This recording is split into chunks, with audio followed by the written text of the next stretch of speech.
Alléluia. Non, alléluia. Ton amen ne me convainc pas. Alléluia. Alléluia. Sous vos acclamations, nous voulons appeler le pasteur Amour.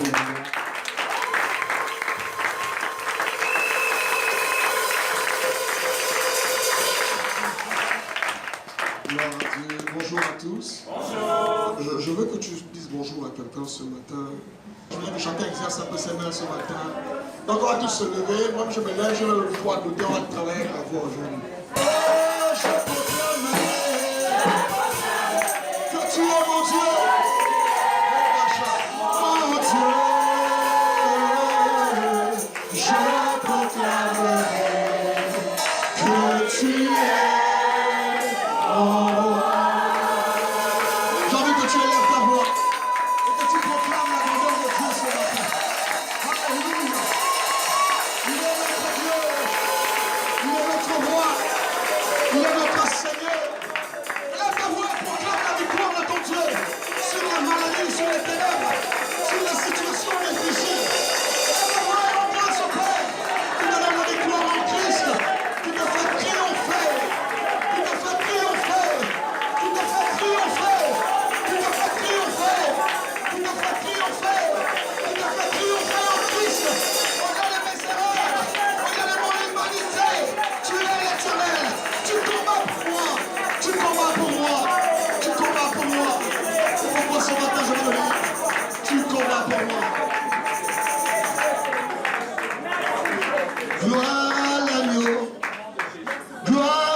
Je sens des sénéfications. Je sens des sénéfications. Je le vois, Seigneur. Je sais que c'est quelque chose. C'est pas ça, Jésus. Je sais que je me sens bien. Nous allons chanter ensemble, nous allons dire ensemble. Tu es digne de recevoir la gloire. Tu es digne que tu adores Dieu ce matin. De recevoir. Tu es digne de recevoir la gloire. De recevoir la gloire. Tu es digne.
Il n'a pas dit son dernier mot.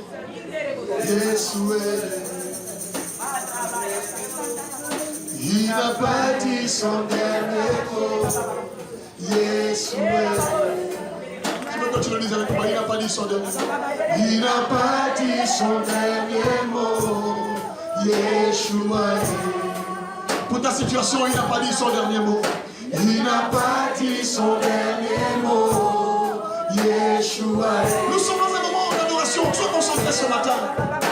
Il n'a pas dit son dernier mot. Yeshua. Appelons-le. Yeshua. Yeshua.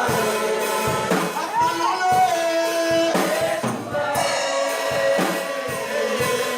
Yeshua.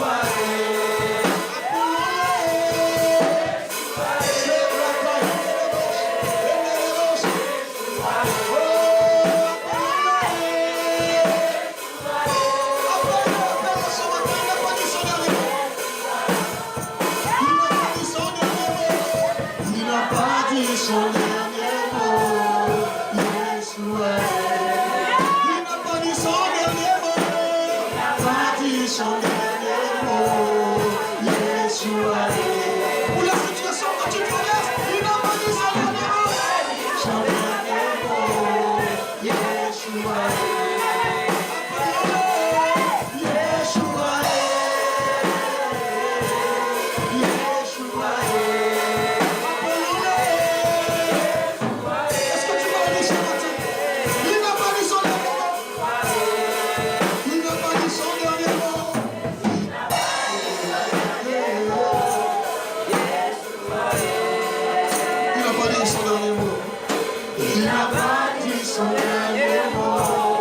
Yeshua. Dans ta situation, il n'a pas dit son dernier mot. Il n'a pas dit son dernier mot. Je veux que tu me confesses. Seigneur, tu n'as pas dit ton dernier mot. Il n'a pas dit son dernier mot. Est-ce que tu peux le prier? Seigneur, ce n'est pas encore fini pour moi. Dis-le, dis-le. Ce n'est pas encore fini pour moi ce matin. Église, je veux que tu fasses cette confession avec moi. Seigneur, tu n'as pas dit ton dernier mot. Seigneur, ce n'est pas fini pour moi.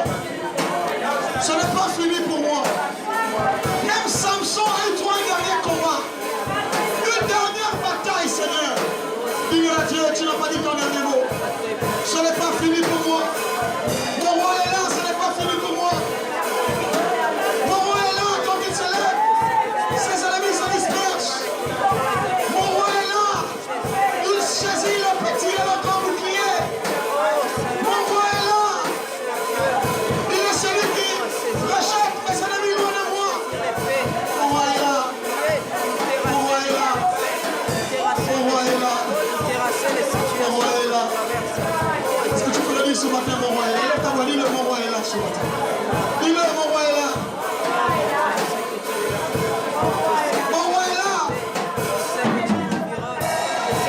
Mon roi est là ce matin. Sabrata. Libérez-vous.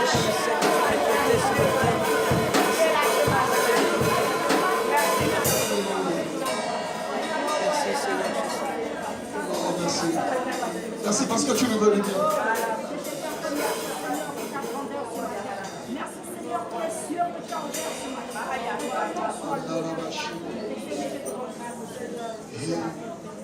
L'éternel Dieu est avec moi. L'éternel Dieu est avec moi. Oui, oui. Il est avec moi. Oui, oui, oui, oui. Il est avec moi. Avec moi. Oh, l'éternel, l'éternel Dieu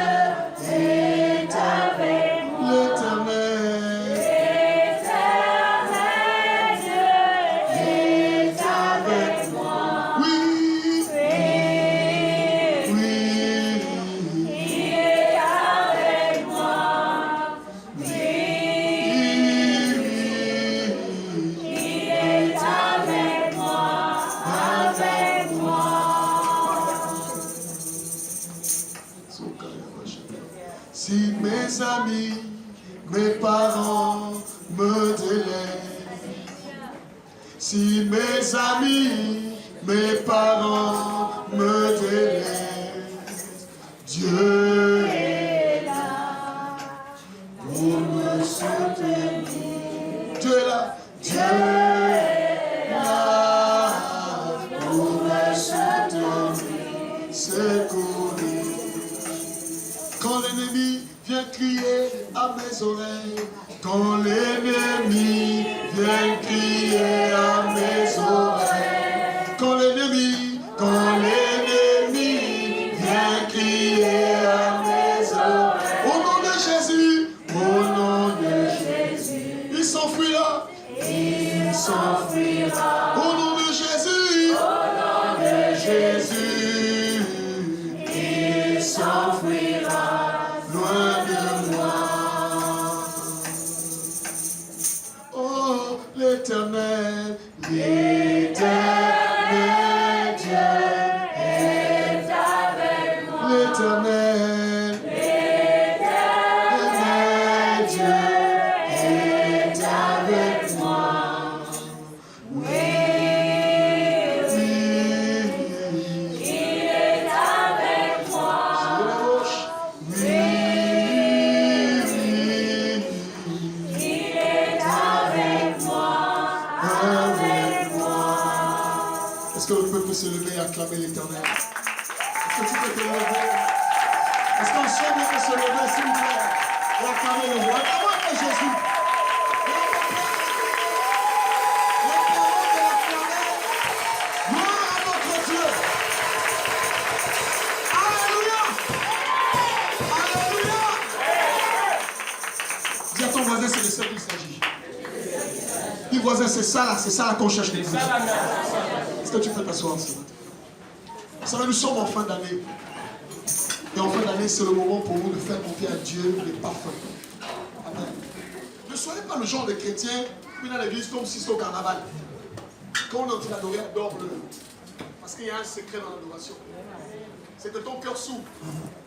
Et les anges de Dieu te visitent. Amen. Jusqu'à la fin de l'année, nous allons passer beaucoup de temps à adorer le bon.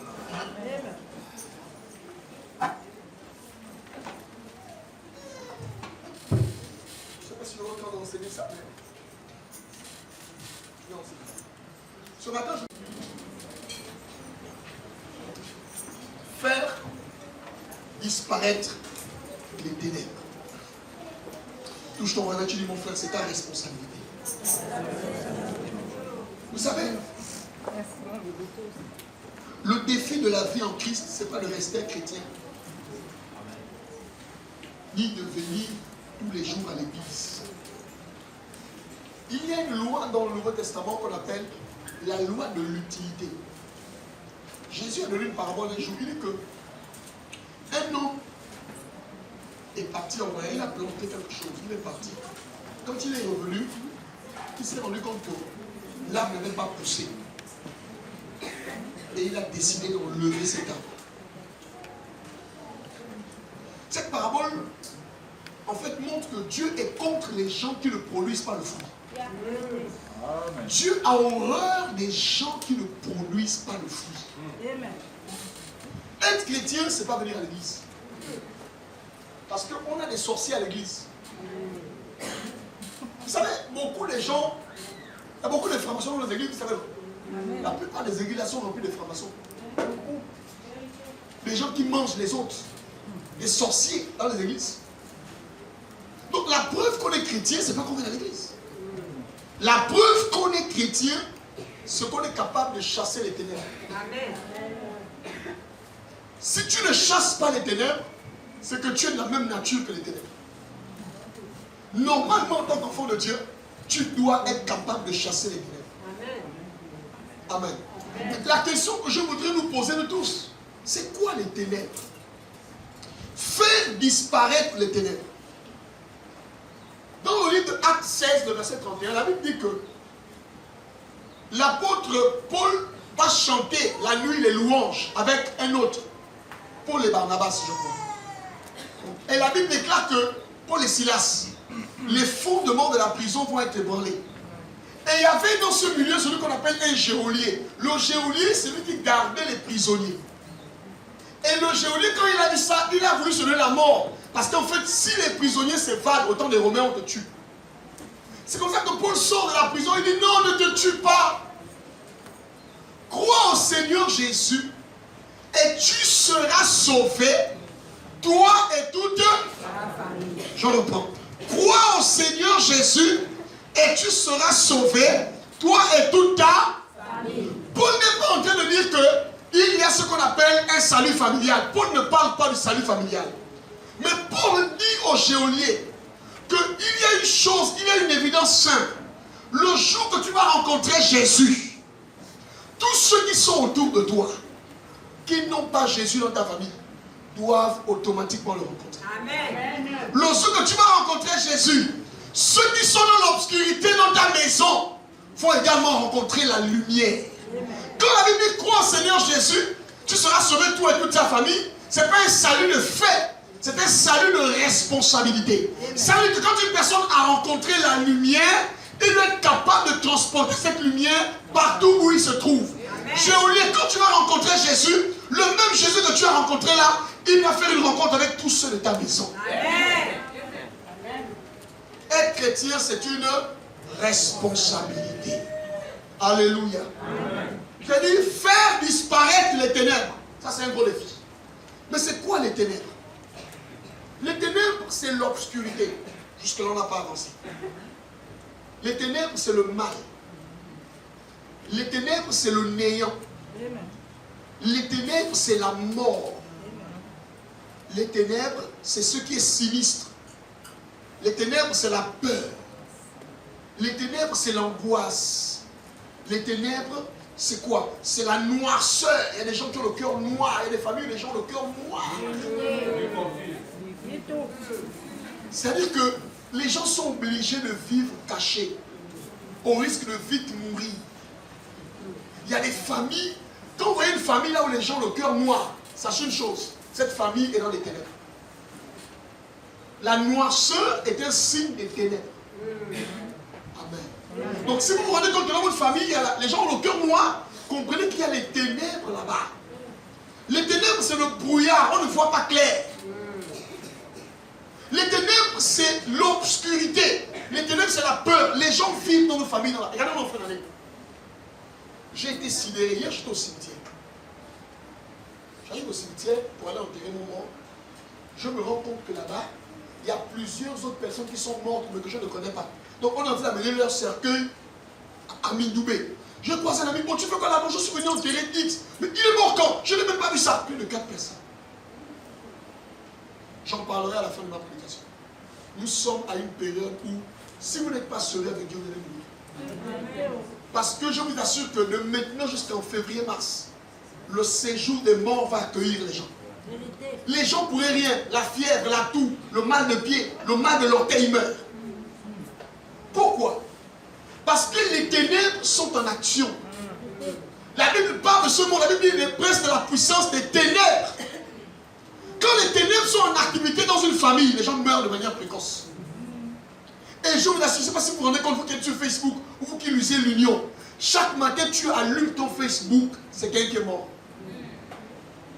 Mais toi tu ne fais que voir les gens mourir. Mais jamais quand tu vois ça, tu ne penses que ça peut venir vers toi. Jusqu'au jour où ça t'attrape. Les ténèbres. Les ténèbres, c'est l'ignorance. Lorsque vous ne connaissez pas les choses qui se passent, les choses spirituelles qui se passent dans vos familles, vous êtes dans les ténèbres. Parce que vous n'avez pas l'information spirituelle de ce qui se passe réellement dans vos familles, vous êtes dans les ténèbres. Mais ta responsabilité, ma responsabilité, ce matin, c'est de faire disparaître les ténèbres. Amen. Là où les gens ont le mauvais cœur, n'hésite pas de leur dire que dans la famille, là, vous avez le mauvais cœur. Changez. Ne va pas te cacher pour dire oh non, ils sont mauvais. Non, écoute-moi très bien. Quand tu sens que les gens font les choses publiques comme dans le mauvais cœur, tu peux aussi parler plus que arrêtez ce que vous faites là, c'est le mauvais cœur. Amen. Nous sommes dans une famille où, quand on n'est pas d'accord avec les autres, on part dans les couloirs.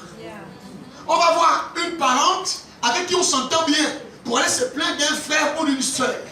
Moi, je suis arrivé à un un niveau dans ma famille où je m'en fous. Quand c'est pas bon, ce n'est pas en cachette. C'est devant tout le monde, je te dis que ce que tu fais là, c'est pas bien. Amen. Quel que soit ton statut, je te le dis. Parce que si je cache et je me mets parler avec une autre personne, je suis en train de développer les ténèbres dans la famille. Amen. Jésus a dit que ce que je vous ai dit en secret, dites-le en public. Au bout d'un moment, il faut confronter le caractère des gens dans les familles. Il y a des gens qui comportent dans les familles divisées. Tu dis, toi là, c'est toi ici là. Dans la famille, pourquoi tu fais le mal? Pourquoi tu vas comporter? Frère, il va t'en vouloir. Mais ce qui est révélé est condamné. Amen. Amen. Dis à ton voisin, il faut confronter les parents parfois. Au bureau, tu sais que c'est la seule là qui colporte au bureau. Tu lui viens t'asseoir ici. Moi, je n'aime pas les choses bizarres. Tu as dit ça au bureau. Elle sait qu'avec toi, on ne fait pas comme ça. Oui. Amen. Mes amis, vous n'êtes pas obligés d'être dans les clans. Jésus n'appartenait à aucun clan. Vous êtes du Seigneur, ce n'est pas un clan, vous êtes du Seigneur. Quand c'est pas bon, dites que c'est pas bon. Amen. Ta soeur a mal agi, dit ma soeur, même si tu es ma soeur, je t'aime beaucoup, mais ce que tu as fait là, c'est pas bon. Vous serez haïs de tous. Mais prenez courage, car j'ai vaincu le monde. Amen. Comme le verset là. Amen. Vous serez haïs de tous.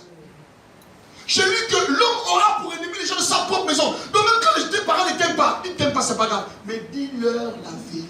Amen. Est-ce que c'est normal que les gens meurent tous les jours à la même année? Tout le monde parle comme ça. Tu dis que je ne sais pas ce que vous avez fait dans votre famille là. Mais moi, ça dans ma tête. Arrêtez votre vampire. Frère, quand le sorcier écoute ça, il sent que tu es au courant. Amen. Tout le monde meurt à la même année chaque année. Personne ne parle. On a la peur. On vit dans l'angoisse. Ah, qui vont encore mourir. Toi, on est même caché, on n'est plus libre. Les enfants ne se fréquentent plus. Tu as pris tes enfants, tu les as gardés pour toi-même. Ta soeur a gardé ses enfants, ta cousine a gardé ses enfants, c'est la famille. Mais ils vont grandir comment? Il y a les attitudes qui divisent les familles. Alléluia. Amen. Genèse 1, le verset 1 à 4. On va se lever, on va lire ça. J'espère ne pas être long ce matin, j'espère. Genèse 1, 1 à 4. Nous lisons la parole de Dieu. Devons-nous tous ça. Au commencement, Dieu créa les cieux et la terre. La terre était informe et vide.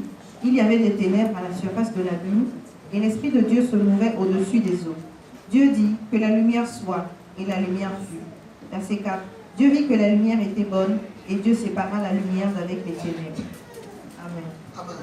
Assieds-toi. Je veux que tu le fasses avec moi. La lumière est bonne. La lumière est bonne. Non, dis-moi, j'aime la lumière. J'aime la lumière. Touche ton voisin, tu dis, moi j'aime la lumière.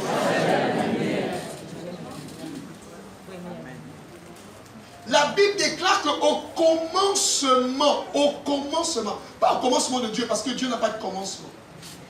Au commencement de la terre. Dieu a créé le ciel et la terre. Mais la Bible déclare que la terre était informe et vide, et il y avait des ténèbres à la surface de la terre. Mais la Bible précise, il y avait quand même l'Esprit de Dieu. La première chose que je voudrais nous dire à tous, et je voudrais que vous le sachiez, Dieu n'a pas commencé à créer avant de mettre la lumière.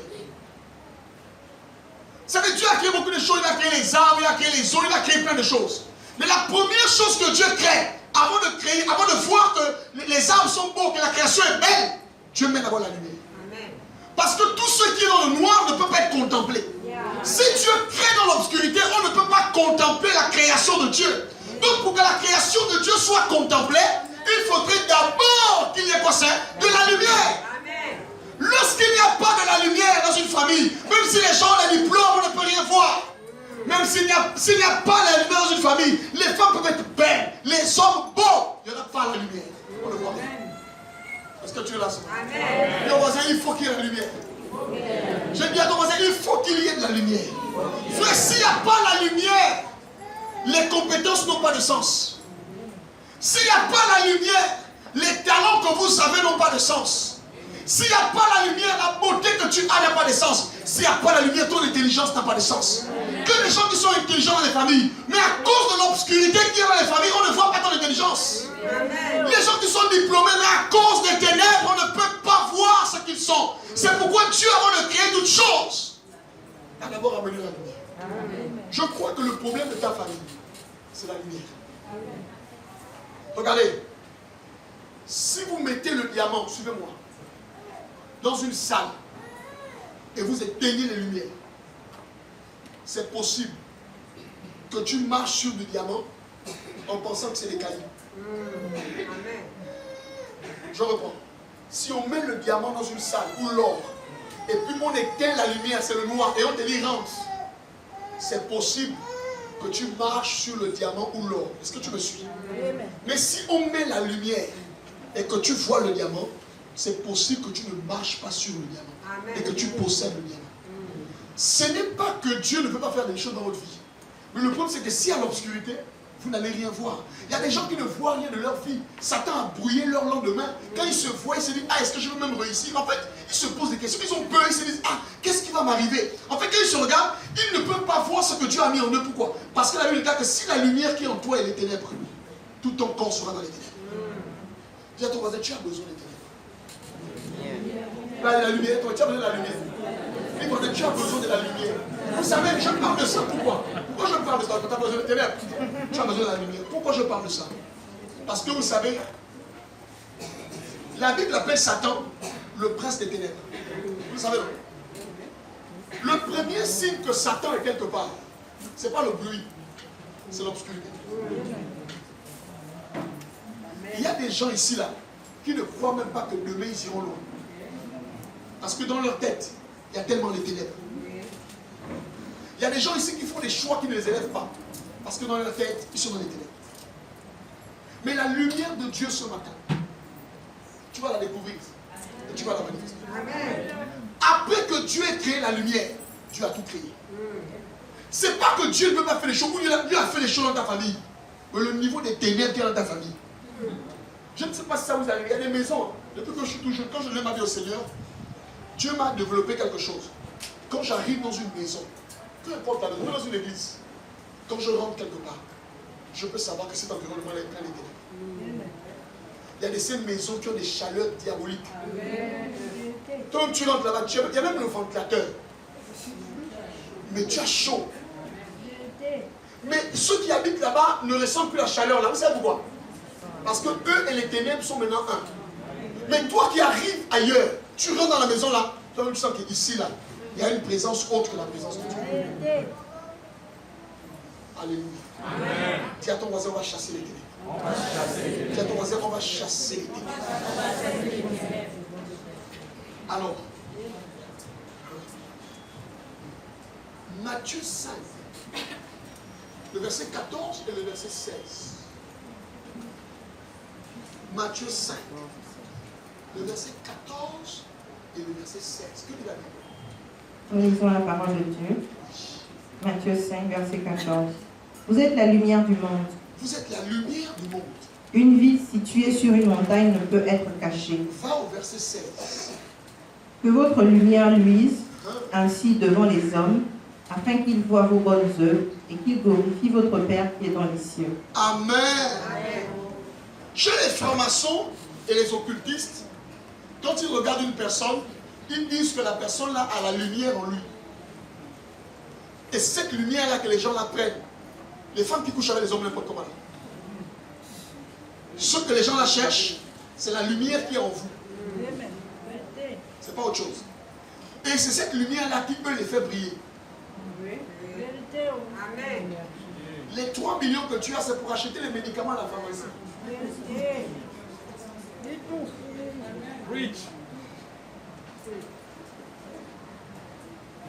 Dans le monde des ténèbres, on dit qu'une personne a la lumière. Mais quand Jésus enseigne son premier message, la première prédication de Jésus, on appelle ça les béatitudes. C'est là où Jésus va enseigner le mystère du royaume. Jésus, la première prédication qu'il enseigne, il va expliquer aux gens c'est quoi le royaume de Dieu et comment on se comporte en tant que fils du royaume. C'est qu'on appelle ça les béatitudes. Et dans cet enseignement, c'est le code de législation pour tous les fils et les filles de Dieu. Il faut bien lire ça. Pardonnez le péché, pardonnez les autres, faites ceci, on appelle ça les béatitudes. Mais dans cette partie de la Bible, dans cette partie du récit de Jésus sur le royaume, il va révéler ce qu'on appelle l'identité de ceux qui croient en Dieu. Il va dire que ceux qui croient en Dieu sont la lumière. Ils n'ont pas la lumière, mais ils sont la lumière. Tu n'as pas la lumière en toi. Tu es la lumière. Est-ce que ça commence à être différent? Je n'ai pas la lumière. Non, mon frère, tu es la lumière. Moi, je n'ai pas la lumière. Moi, je suis une lumière. La Bible dit, vous êtes la lumière du monde. Il y a des gens qui vont mourir ici, là, qui ne vont jamais voyager en Europe. Ce n'est pas une malédiction, c'est une vérité. Il y a des gens qui ne vont jamais venir en Guinée équatoriale. Jamais. Ce n'est pas une malédiction. Dieu a délimité les bornes de sa demeure. Vous n'avez jamais lu ça? Ah, il s'est dit qu'il y a des gens que Dieu a dit que tu vas vivre toute ta vie, c'est ici là. Derrière la prison. Quand tu iras trop loin, ça va m'arriver. Je vous dis la vérité. Il ne faut pas qu'on se cache. Toi, ton seul rôle, c'est d'accompagner les autres à l'aéroport. Il ne faut pas refuser ça. Pourquoi vous êtes comme ça? Non, moi, si c'est vrai, quand je dors, je rêve que je suis aux États-Unis. Mon frère, reviens vite, c'est pas ton rôle, c'est pas ton rôle. La Bible dit, vous êtes la lumière du monde. Ah, plus qu'il y a des gens qui ne vont jamais quitter le Gabon. Et que si on considère le monde comme tout le monde, les États-Unis, l'Amérique, tout frère, est-ce que tu es vraiment la lumière du monde? Tu es la lumière des bébés. Tu es la lumière de Sotega. À partir de cet instant, le monde devient l'endroit où tu te manifestes. L'endroit où tu vis. L'endroit où tu impactes. Le monde, c'est pas le monde, non. Quand la Bible dit la lumière du monde, ça veut dire quoi? Si Dieu permet que tu naisses en Kembo, tu grandisses en Kembo, tu te maries en Kembo et que tu lis ça, tu es la lumière de ton monde en Kembo. Si Dieu permet que tu naisses dans la famille où tu es né là, tu ne seras pas la lumière de la famille des autres. Tu es la lumière de ton monde, non de ta famille. Ah, laisse-moi te parler ce matin. Regarde, tous les espaces où tu arrives, c'est le monde que Dieu t'a donné. Si Dieu permet que tu partes en Turquie, c'est parce que Dieu estime que ton monde, dans ton monde, la Turquie est dedans. Donc quand tu arrives, le verset s'indique que votre lumière luise. Tu vas chez le boutiquier, tu achètes une ampoule qui ne s'allume pas. Tu vas faire quoi? Tu vas faire quoi? Parce que c'est normal d'avoir des ampoules qui ne s'allument pas. Maintenant, pourquoi vous êtes là et vous ne priez pas? Demande à ton voisin. Voisin, tu t'allumes ou tu t'allumes pas? Touche ton voisin, tu dis voisin, toi tu t'allumes ou tu ne t'allumes pas? Si l'ampoule est une lumière, mais pour qu'elle soit une lumière, il faut qu'elle s'allume. On a donc des gens qui disent je suis la lumière, mais jamais ils n'ont été allumés. Est-ce que tu es là, c'est vrai? Il faut donc que toi tu t'allumes. Dis à ton voisin, je dois m'allumer. Non, on ne doit pas t'allumer. Tu dois t'allumer. La Bible dit que votre lumière luise. Ça veut dire que la responsabilité de prier ne vient pas de Dieu. Parce que Dieu t'a déjà allumé. Quand tu allumes un esprit, il ne l'éteint pas. Est-ce que tu peux acclamer le Seigneur? Est-ce que tu peux acclamer le Seigneur ce matin?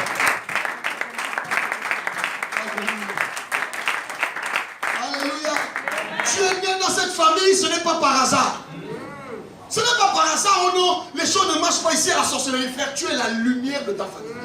Quand tu commences à te défiler comme ça, tu n'es plus une victime. Vous devez arrêter d'être des victimes.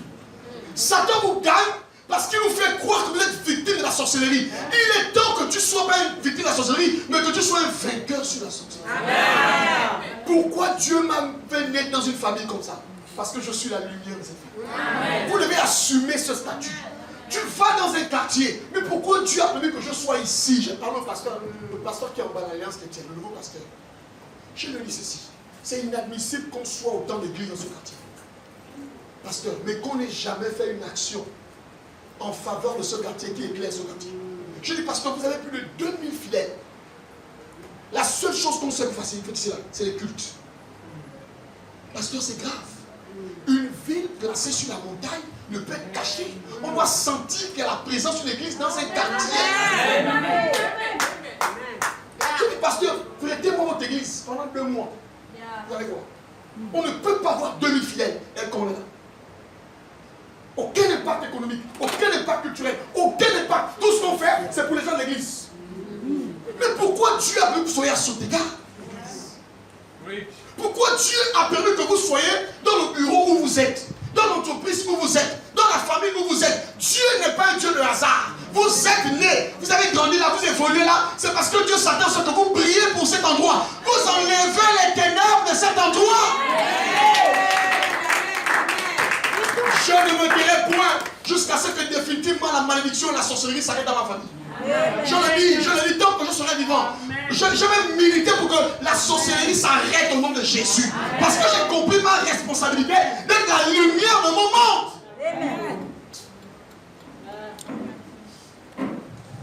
Je dis à un ami pasteur, il est en Europe, il se cherche. Je dis, reviens au Gabon, tu n'es pas la lumière de la France, reviens. Reviens. Je dis, tu peux pas être en Europe, tu es pasteur. Tu n'arrives même pas à briller. Depuis là, tu fais des cultes avec 10 membres. Et puis quand je te parle, tu dis au petit troupeau. Tu n'as pas eu le verset qui dit petit troupeau. Tu n'es pas un petit troupeau, mon frère. Quand Dieu t'envoie dans un endroit, Dieu s'attend à ce que tu brilles. Le signe que Dieu vous a envoyé à un endroit, c'est que vous devez briller. Demande à ton voisin, toi tu brilles vraiment. Non, touche tu le voisin, est-ce que toi tu es une lumière? Toi c'est quoi? Quand vous venez à l'église, on doit sentir que vous êtes là. Amen. Soyez une lumière à l'église. Amen. Par votre manière d'agir. Soyez une bénédiction pour l'église. En fait, lorsqu'il y a les ténèbres dans un endroit et que vous arrivez, l'endroit là doit changer. Amen. Un jour, j'en parle d'ailleurs. Jacob est parti chez Laban. Le troupeau de Laban était un troupeau normal. Quand Jacob est rentré, la prospérité est rentrée. C'est comme ça que Laban, en tant qu'homme mystique, est parti consulter ses dieux. Et ces dieux lui disent ceci. En fait, l'affaire que tu commences à voir les choses qui marchent là, ce n'est pas une affaire de « oh non, parce que c'est la saison ». Non, c'est Jacob. Les démons ont dit à leur type que ton entreprise marche. Ce n'est pas à cause de toi, mais c'est parce qu'il y a un homme qui est une lumière qui est venu. Amen. Frère, Satan peut avoir peur de toi. En fait, on vous combat parce que vous n'apportez rien dans les entreprises des gens. Je ne vois pas un patron. Tu fais prospérer son entreprise de chasse. C'est faux. Oh non, on m'a chassé parce que je ne suis pas franc-maçon. On t'a chassé parce que tu es bête.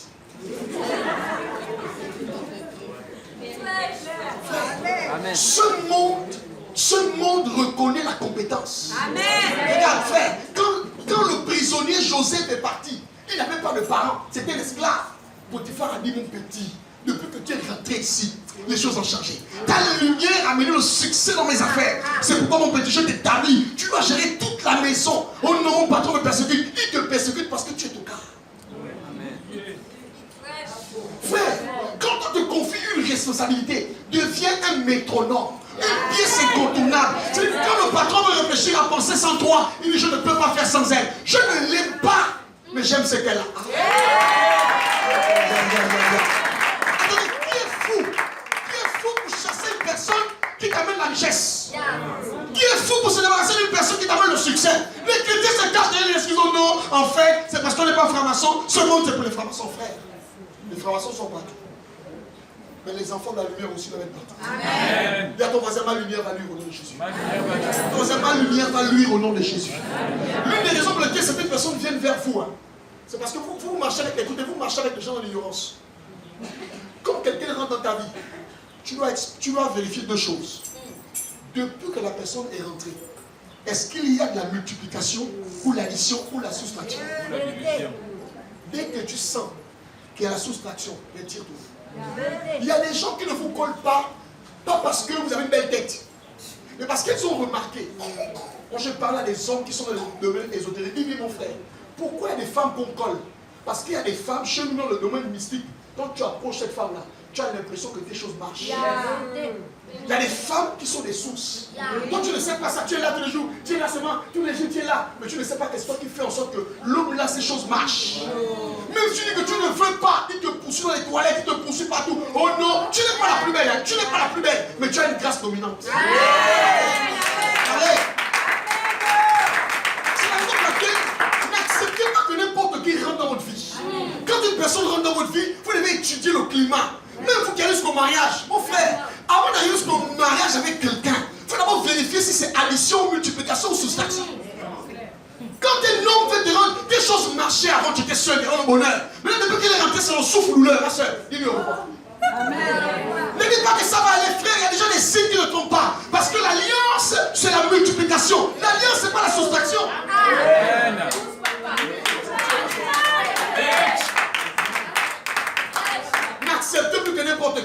approche. Parce qu'il y a des gens qui sont devenus grands, vous ne le savez pas, mais c'est grâce à vous. Il y a des gens qui sont devenus grands dans ce pays, dans ce monde, dans la famille là, grâce à votre présence. Ils viennent là, ils font l'amitié, mais vous êtes ignorant de qui vous êtes en fait. Vous pensez que c'est mon ami même. Non, il sait ce qu'il cherche. Elle sait ce qu'elle cherche. Dès que la personne aura obtenu ce qu'elle veut, elle te dira bye bye. C'est pourquoi vous ne devez pas marcher avec n'importe qui. Vous ne devez pas faire l'amitié. Écoutez, un ami, c'est quelqu'un qu'on fait rentrer consciemment. Tu dois être surpris des amis que tu as. Non! Alléluia. Il y a des maris qu'on n'épouse pas. Il y a des hommes qu'on n'épouse pas. Avec qui? Comme il y a des femmes aussi qu'on ne marie pas. Je répète, il y a des hommes, même s'il est beau, il a l'argent, il n'est pas mariable. Il y a beaucoup de femmes avec des alliances noires qui sont malheureuses. Elles ont vu l'argent, elles ont vu le confort, elles ont vu qu'elles ont trop duré pour être seules. Il fallait un homme. Sauf qu'elles n'avaient pas compris que c'était un avenir sacrifié. Il y a des femmes, même si elle est belle, comment? C'est-à-dire que quand tu vois le soleil, c'est elle. N'ose pas. N'ose pas, mon frère. Tu vas marier ta tombe.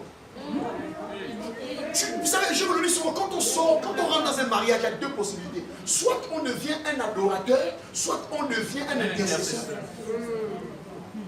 Il y a des gens qui ont marié l'intercession, frère. Tous les jours, il est dans la chambre, c'est le soutien le garde là-bas. Tous les jours, tu es en prière. La bénédiction de l'Éternel enrichit et ne se fait sur le cœur de chagrin. Toi, le bonheur que tu as là sur le chagrin, tu penses, Seigneur, là, il est là-bas. Vraiment, permets qu'il ait la diarrhée. Vraiment, qu'il rentre vite.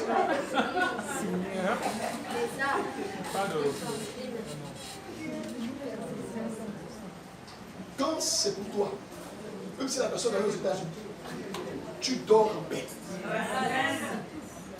Parce que quand on est en alliance avec Dieu, tout ce qui nous appartient est en alliance. Que la personne aille aux États-Unis, aille en Turquie, quel que soit le lieu, parce que la personne est en alliance, ça ne partira pas. Choisissez avec qui vous voulez vous marier.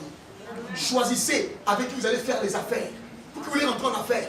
On ne s'associe pas avec n'importe qui pour créer des entreprises. Il y a des gens qui sont des capteurs d'énergie. Ils rentrent dans ta vie, ils captent ton énergie. Il est riche et toi tu finis, tu es pauvre. Vous avez commencé ensemble l'énergie, l'entreprise. Vous avez commencé le business ensemble. Mais 5 ans après, il est prospère, les comptes en banque et toi tu n'as rien. Tu n'as pas connu la lumière que tu as. Tu es la lumière. Dis-moi, je suis la lumière. Dis-moi, je suis la lumière. Dis-moi, je suis la lumière. J'ai décidé d'être la lumière dans mon pays.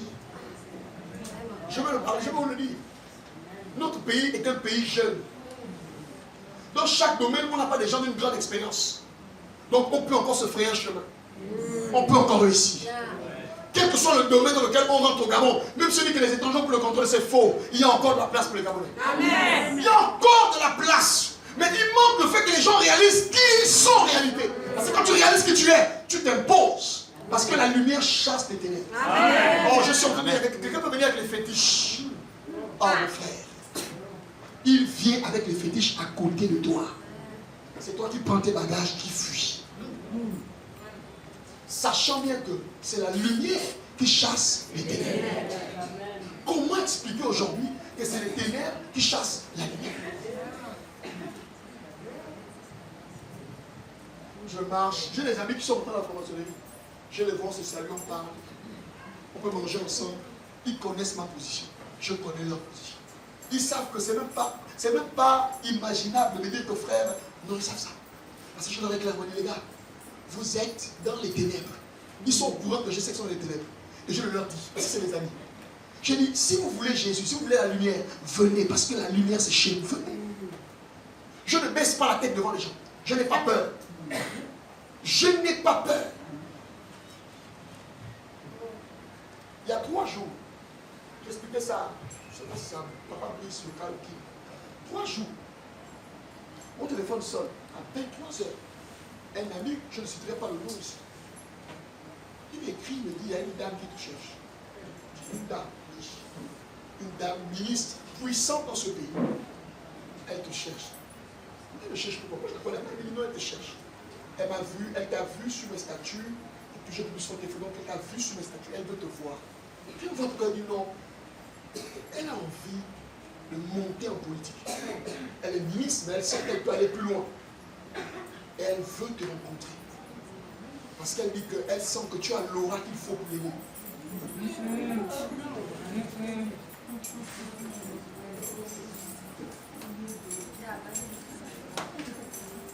Joli frère, excuse-moi. Ça m'intéresse. Non, même un entretien, un café, je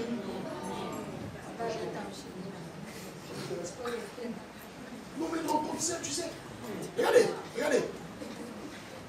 Puisqu'on ne peut pas venir te voir directement, eh bien, on choisit des personnes qui sont proches de toi.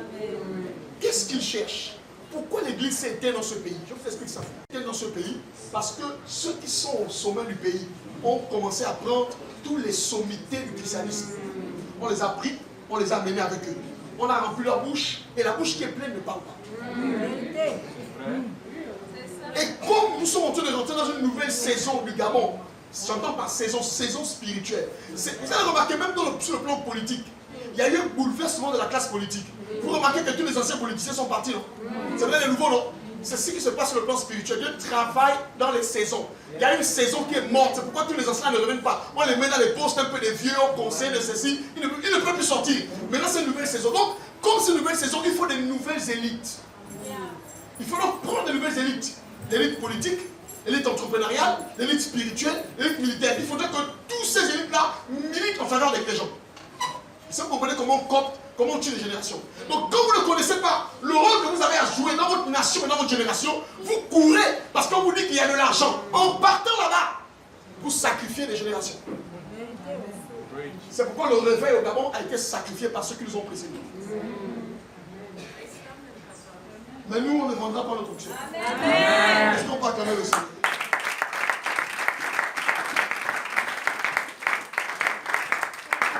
Alléluia. Dis avec moi, je suis la lumière. Et personne ne va m'éteindre. Personne ne va m'éteindre. Les problèmes ne vont pas m'éteindre. La sorcellerie ne va pas m'éteindre. Est-ce que une lumière peut acclamer le Seigneur ce matin?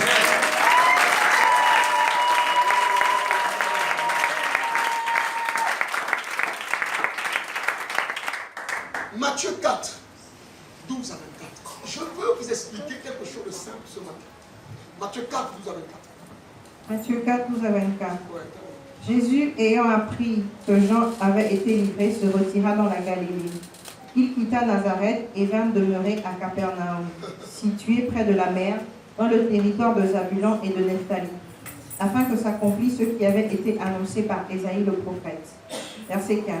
Le peuple de Zabulon et de Nephtali, de la contrée voisine de la mer, du pays au-delà du Jourdain et de la Galilée des gentils, ce peuple assis dans les ténèbres a vu une grande lumière, et sur ceux qui étaient assis dans la région et l'ombre de la mort, la lumière s'est levée. Amen. Verset 17. Dès ce moment, Jésus commença à prêcher et à dire, « Repentez-vous, car le royaume des cieux est proche. » Comme il marchait le long de la mer de Galilée, il vit deux frères, Simon appelé Pierre et André son frère, qui jetaient un filet dans la mer car ils étaient pêcheurs. Il leur dit, « Suivez-moi et je vous ferai pêcheurs d'hommes. » Aussitôt ils laissèrent les filets et le suivirent.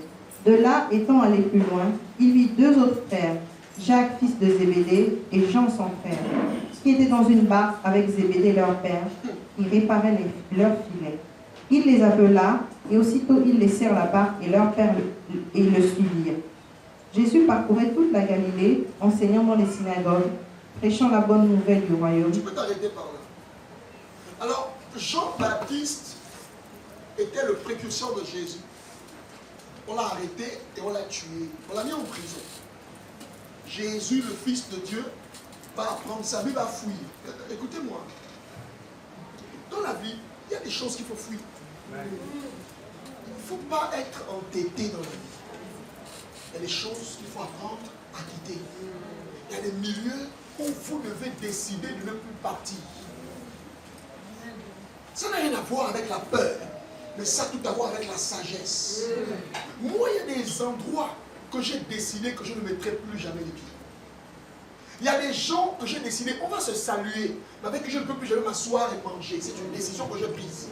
Quand on veut vivre longtemps et accomplir des choses, il faut être sage dans la vie. Vous n'êtes pas obligé de partir partout. Il y a des invitations qu'il faut refuser d'accepter. Tu n'es pas obligé de partir à toutes les fêtes de fin d'année de l'entreprise. Tu n'es pas obligé de partir à tous les anniversaires de la famille. Il y a des anniversaires qui sont des rituels de mort. Il y a des repas des familles qui sont en fait des milieux pour capter les événements des gens. Parfois, Dieu te dit ne pars pas, tu pars, tu pars et tu trouves la mort. Une personne qui marche avec Dieu est très sensible à la voix de Dieu.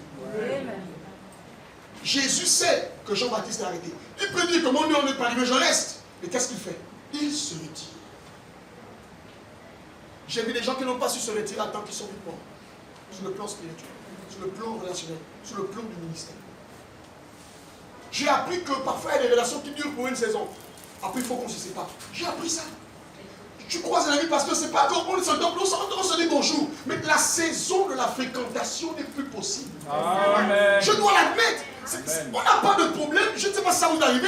Il faut que vous entendez bien avec des gens. Au bout d'un moment, vous ne vous appelez plus. Non, c'est pas qu'il y a un problème. Arrêtez de penser qu'il y a un problème. Mais Dieu vous donne des signes pour lui que cette relation-là était pour une saison. Maintenant, c'est terminé. Passez à autre chose. Amen. Mais toi, au nom depuis là, tu te dis que l'ingratitude des humains. Quelle ingratitude est ça? Ouais, c'est une parenthèse que je referme très vite. La Bible dit que Jésus est parti dans un territoire. La Bible dit que ce territoire, les habitants de ce territoire étaient assis dans les ténèbres. Ils assis dans les ténèbres. Le peuple qui était assis dans les ténèbres, dans la Bible, être assis renvoie à deux réalités. La première réalité, être assis, c'est l'autorité. C'est quand on veut vous installer, même dans le gouvernement, même dans un poste de responsabilité, on met une chaise et on vous fait asseoir, n'est-ce pas? Donc le fait d'être assis, Dieu est assis sur son trône, c'est une position d'autorité. Mais dans le négatif, c'est une position de défaite définitive. Quand on dit que le peuple est assis dans les ténèbres, ça veut dire que le peuple ne peut plus bouger. L'obscurité les a captivés. Les ténèbres, la sorcellerie, le pouvoir des ténèbres a eu une ascendance sur eux de pour qu'ils ne peuvent plus s'élever. Il y a des familles comme ça. À beau faire des études. Les femmes à beau mettre le make-up. Les gars à beau mettre les vestes. Rien ne bouge. Il y a des familles qui ont fait alliance avec Satan.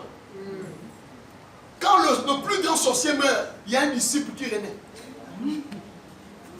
Tu as fini la prière avec le premier sorcier, il est mort, hein? Il y a une grande pluie, il a la délivrance. Le cousin avec qui tu mangeais, c'est même lui qui a pris ça. Et il vous fait ça du chaud dans la famille. Ce peuple était assis dans les ténèbres. Ça veut dire quoi? Quand on est assis dans les ténèbres, on ne peut plus se lever. Quand on est assis dans les ténèbres, on ne pense même plus au bonheur, on ne pense même plus à la joie. On ne pense même plus comme t'arrives à changer un jour. Tu as déjà programmé, ah là j'attends la mort. Je le dis toujours, il y a des familles qui ont l'onction du crabe. L'onction du crabe africain.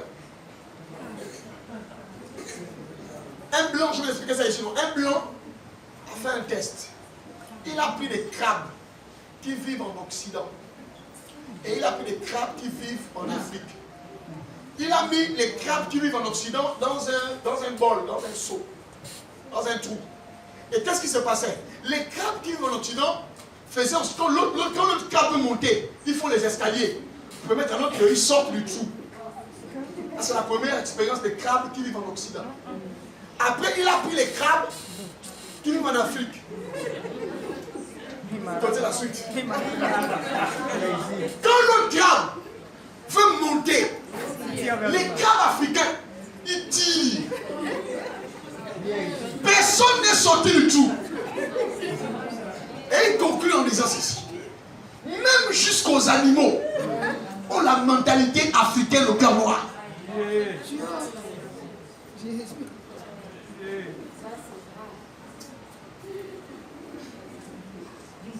J'ai été nommé au félicitations. C'est la bouche. Mais si on peut lire le cœur, le genre de malédiction qui te souhaite, les gens te disent merci, ou vraiment, que Dieu te bénisse au frère, c'est pas Dieu te bénisse. C'est Dieu te maudisse. C'est une illusion de penser que tout le monde est d'accord de ton succès. J'ai un ami gendarme. Il est passé en galon. Son nom est sorti. qu'est-ce qu'il fait? Il décide d'aller boire avec ses frères. Parce qu'il a été affecté à Mouila. Il arrive à aller boire avec ses frères. Il allait s'asseoir. Fêter le nouveau galon qu'il n'a même pas encore porté. Paf. Quand il est rentré, mort, sans avoir fêté son galon. C'est Dieu qui vous bénit. Vous allez venir fêter à l'église, vous allez fêter au monde. Amen. Le peuple qui était assis dans les ténèbres, il a vu quoi c'est? A vu une grande, une grande lumière. Une grande lumière. Donc le peuple était dans le noir. Mais ils ont vu une grande lumière. La grande lumière là, c'est qui? Ah, très bien. En fait, ce peuple était assis. La présence de Jésus dans cette ville a mené la lumière dans toute la ville. Oh, regarde. Je ne sais pas le niveau, l'intensité des ténèbres dans ta famille. Mais je ne dis pas que vous serez nombreux. Toi seul seulement, toi seul. Amen. Le peuple Banjami qui était assis dans les ténèbres a vu une grande lumière. Cette lumière, c'est toi. Est-ce que je te parle ce matin? Le peuple fan qui était assis dans les ténèbres, ils ont vu une grande lumière. Quand Jésus est venu, lui seul a éclairé toute une ville. Est-ce que tu es là ce matin? Est-ce que tu es là ce matin? C'est de toi que je parle. C'est de toi que je parle ce matin. C'est de toi que je parle ce matin. Ça veut dire quoi? Dans le monde spirituel, ils étaient au courant qu'il y a quelqu'un de différent qui est venu ici. Dans nos familles, les gens savent qu'on est différent. Ils savent qu'on a quelque chose que les autres n'ont pas. Ils peuvent voir ça. Le peuple était dans les ténèbres, ils ont vu. Parce que quand on est dans le noir, on aperçoit. Vous savez qu'on peut fermer la salle, on met le noir. On allume seulement un briquet. Le petit éclat du briquet là, on va voir la lumière. Pourquoi?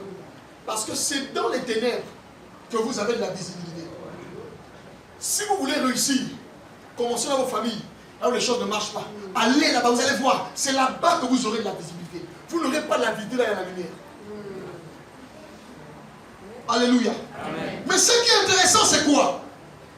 La Bible dit que ce peuple a vu une grande lumière. Le peuple qui était dans les ténèbres a vu une grande lumière. Le peuple, la Bible dit, ils étaient dans l'ombre de la mort. Il y a quoi l'ombre de la mort? En fait, regardez, comment Satan tue les gens? On ne tue pas les gens en mettant les couteaux et puis on les enterre. Lorsque les gens vivent dans l'obscurité. La Bible appelle ça, quand les gens vivent sous la malédiction, l'obscurité, la Bible ne décolle pas. En fait, ils sont sous le couvert de l'ombre de la mort. Donc tu peux être vivant, tu manges, tu vas à l'école, tu te lèves le matin, mais tu es sous le couvert de l'ombre de la mort. C'est ce que le texte dit. Les gens qui sont dans les ténèbres sont dans la mort en fait. Les ténèbres, c'est la mort. La malédiction, c'est la mort. Les succès, c'est la mort. C'est pourquoi quand Jésus est venu, il a amené de l'espérance. Il a commencé à délivrer les captifs. La maladie, c'est la mort. Dans cette ville-là, Jésus a guéri les gens. Il a guéri les infirmes, il a fait des miracles. Pourquoi? Parce que les gens étaient dans la mort, la mort, la mort. Tu peux être assis, tu manges, tu bois, tu dors, mais tu es mort. C'est pourquoi les gars que Jésus est venu apporter la vie, mais pas n'importe quelle vie. La vie en abondance. Donc il y a la vie de tout le monde, mais aussi un autre genre de vie qu'on appelle la vie en. Quand tu es là assis, alors la Bible dit que le peuple avait une grande lumière. Quand tu réalises qui tu es, tu peux sortir les gens de la mort. Est-ce que tu es là ce matin? J'ai dit tu peux sortir les gens de la mort.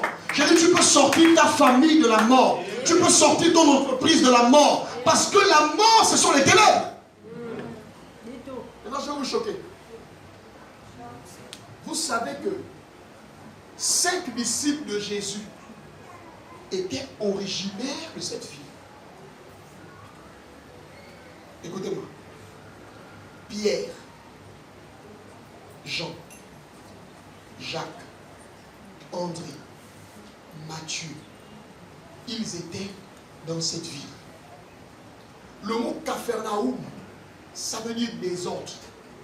Quand Jésus est parti à Capharnaüm, une ville où les gens étaient assis dans les ténèbres, il est parti chercher 5 personnes qui devaient rentrer dans l'histoire de la Bible. Ces personnes étaient des pécheurs, des gens sans valeur. Quand Jésus est venu, il a pris 5 personnes qui venaient suivre moi. Voilà un peuple qui était assis dans les ténèbres. On a vu une grande lumière. La grande lumière a sorti les gens des ténèbres pour les amener à la lumière. Imaginez-vous un Pierre s'il n'est pas dans la Bible. Rien que les histoires de Pierre nous augmentent la foi. Imaginez-vous André, imaginez-vous Jean qui a reçu l'Apocalypse. C'est la lumière de Jésus qui a emmené Pierre et Jean des ténèbres pour la lumière. Votre présence est capable de sauver les gens qui vont impacter les générations. Oh. La lumière que tu as, le principe quand on dit que je suis une lumière, la lumière a la capacité de sauver les gens. Tu dois sauver les gens parce que ce que tu sauves faut écrire l'histoire dans cette génération, l'histoire de notre pays, l'histoire de notre famille. Ta vie doit influencer les gens. La vie de Jésus, une seule visite. Amener 5 grands élans de la foi. 5 grands élans. Là où tu es là, écoutez-moi très bien. L'une des raisons pour lesquelles tes choses n'avancent pas, c'est parce que tu n'as pas compris que pour que tes choses avancent, tu dois faire avancer la cause de Dieu. Il y a des gens qui ne sont pas liés par les démons. Mais le seul lien qu'ils ont, c'est la paresse. Le fait de ne pas faire l'œuvre de Dieu fait en sorte que Dieu bloque les portes de tes affaires. Fait en sorte que Dieu retarde les bénédictions. Quand tu commences à faire l'œuvre de Dieu, il y a des choses qui vont venir sauver. Amen. Alléluia. Alléluia. Alléluia. Il faut sortir les gens de leur obscurité. Viens avec moi à partir d'aujourd'hui. Je dois sortir les gens de leur obscurité. Ma présence doit délivrer les gens. Viens avec moi, ma présence doit délivrer les vies. Ma présence doit faire tomber les chaînes. Ma présence doit arrêter les cycles. Ma présence doit ouvrir les portes. Ma présence doit changer les saisons. Ma présence doit bénir des vies. Lorsque Dieu vous appelle, mes amis, c'est pour ouvrir les portes de vie des gens. Lorsque Dieu vous appelle, c'est pour faire en sorte que ceux qui étaient maudits soient bénis. Lorsque Dieu vous appelle, c'est pour que ceux qui étaient liés soient déliés. Lorsque Dieu vous appelle, c'est pour que ceux qui étaient malades retrouvent la guérison. Lorsque Dieu vous appelle, c'est pour que les captifs soient libérés. Jésus a dit, l'Esprit du Seigneur est sur moi parce qu'il m'a oint. Une famille, une personne de réussite. Je serai le premier qui va ouvrir la porte de la réussite parce qu'après moi, il y a plusieurs personnes qui doivent passer. Est-ce que tu vas acclamer le Seigneur ce matin? Est-ce que tu vas acclamer le Seigneur ce matin? Mon frère, quand tu regardes ta famille, tu regardes les gens, tu sens qu'il n'y a personne. Je n'ai personne, mais je suis la lumière de ma famille. Si personne n'a réussi, je vais être le premier qui va ouvrir la porte pour que les plus grands nombres rentrent et commencent à réussir. C'est ça le rôle de Jésus. Partir à Capharnaüm, dans un endroit où il y a le désordre, prendre 5 personnes qui vont rentrer dans l'histoire de la Bible et changer les vies. Amen. Pierre a prêché 3000 hommes convertis. Mais la vie de cet homme, il vient où c'est? Il était assis dans quoi? Les ténèbres. Et un homme est venu. Et il a changé sa vie. J'ai une de mes filles qui m'appelait hier, elle a fait une autre vocale hier la nuit. Elle me dit, mais papa, je me pose la question de savoir comment tu fais pour faire l'œuvre de Dieu. Parce que moi, là, j'ai essayé, papa. Je ne peux pas. Ça me fait seulement 6 mois de stage dans l'affaire là. Je ne peux pas. Toi, tu fais comment? J'ai dit, en fait, c'est pas que je fais comment. Parce que si je t'explique ça, tu ne vas même pas comprendre. Moi-même, je ne comprends pas ce que je fais. Mais une chose est sûre, c'est que l'ampoule ne connaît pas son fonctionnement. Mais il sait qu'il doit fonctionner. Amen. La personne qui connaît le fonctionnement de l'ampoule, c'est la personne qui l'a fabriquée. Je ne sais pas comment je fais, mais je sais que j'ai toujours une force en moi.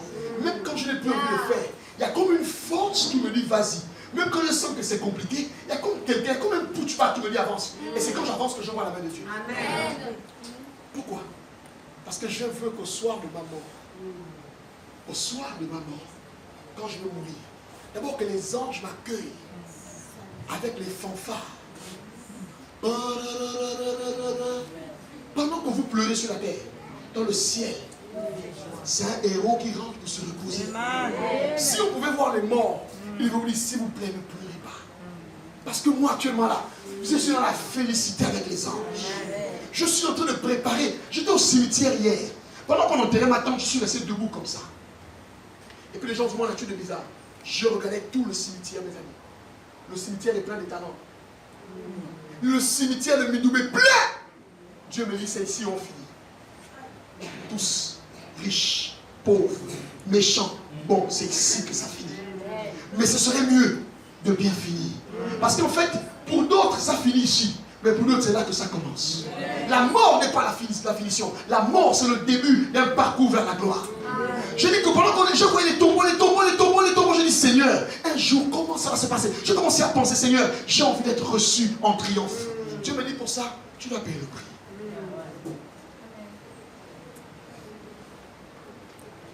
Regarde, je vais expliquer ça ce qu'était la dernière fois.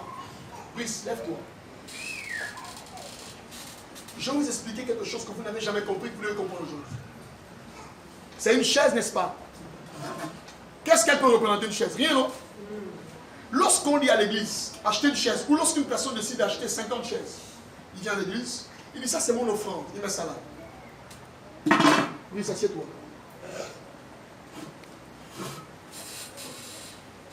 Lève-toi. Armand, assieds-toi. Quitte. Ça fait combien de personnes? Je vous pose une question simple. 2 personnes se sont assises sur ces chaises, non? Combien de personnes sont bénies sur ces chaises? 2 personnes, non? Ils écoutent la prédication, ils donnent leur vie, ils sont bénis, non? Combien de personnes reçoivent la bénédiction liée à cette chaise?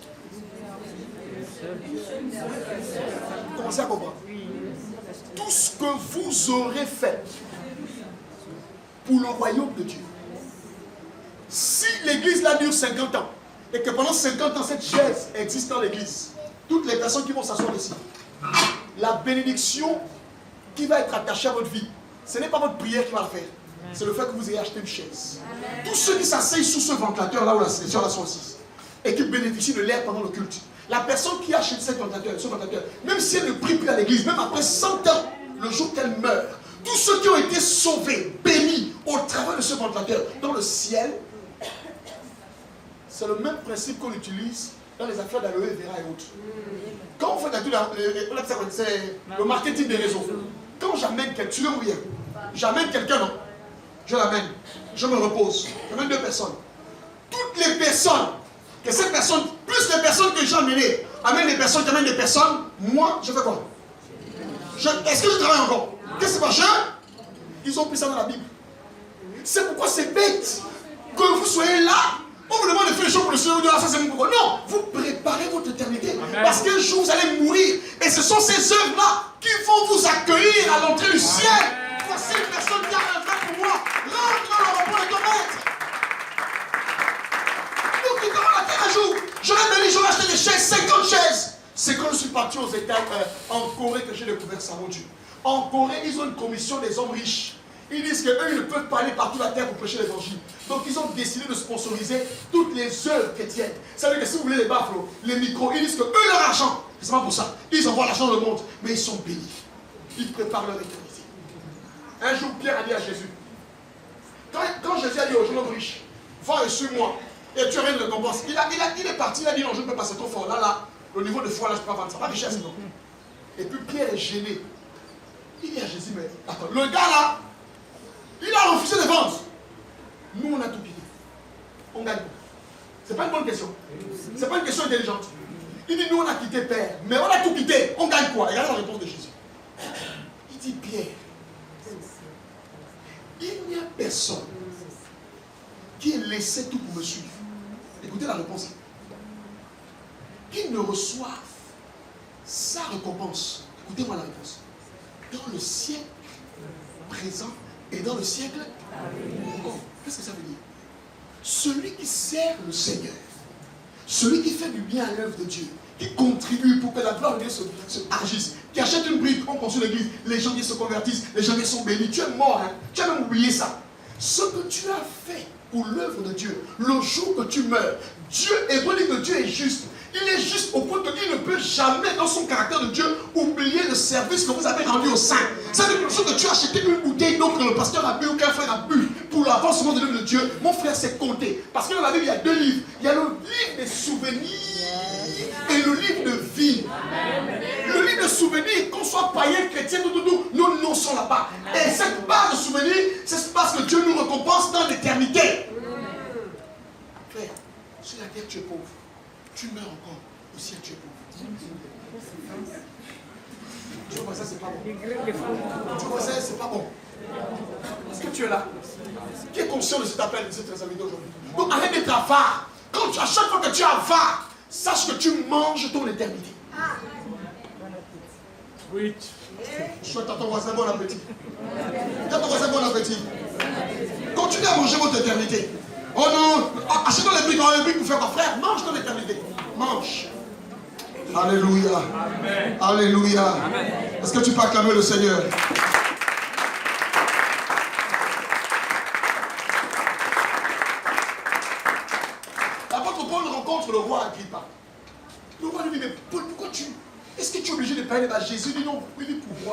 Quand j'étais sur le chemin de Damas, acte 26, 17 à 18, j'ai rencontré Jésus.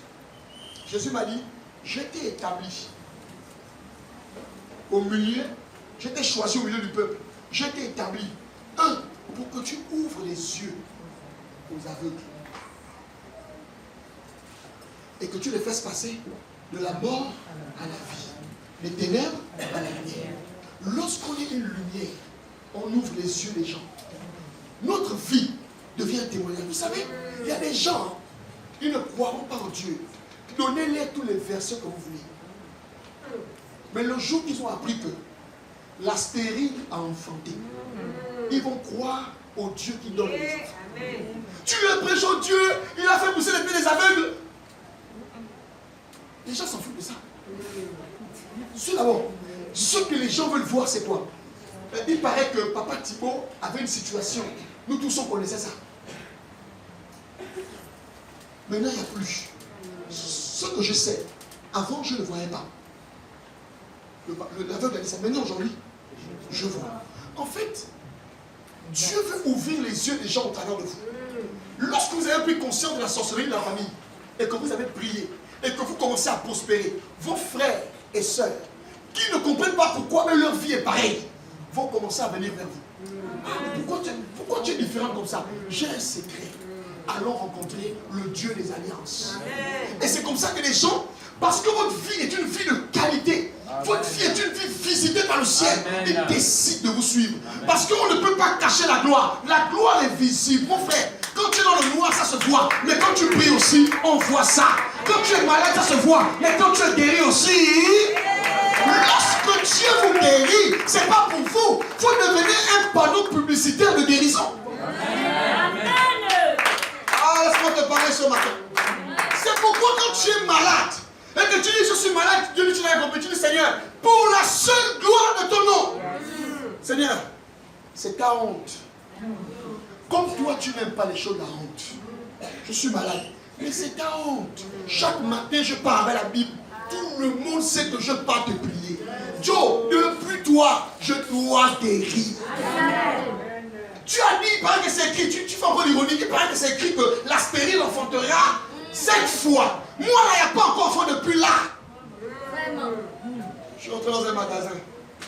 Je rencontre une de mes étudiantes. Elle m'appelle, oh pasteur, je suis content.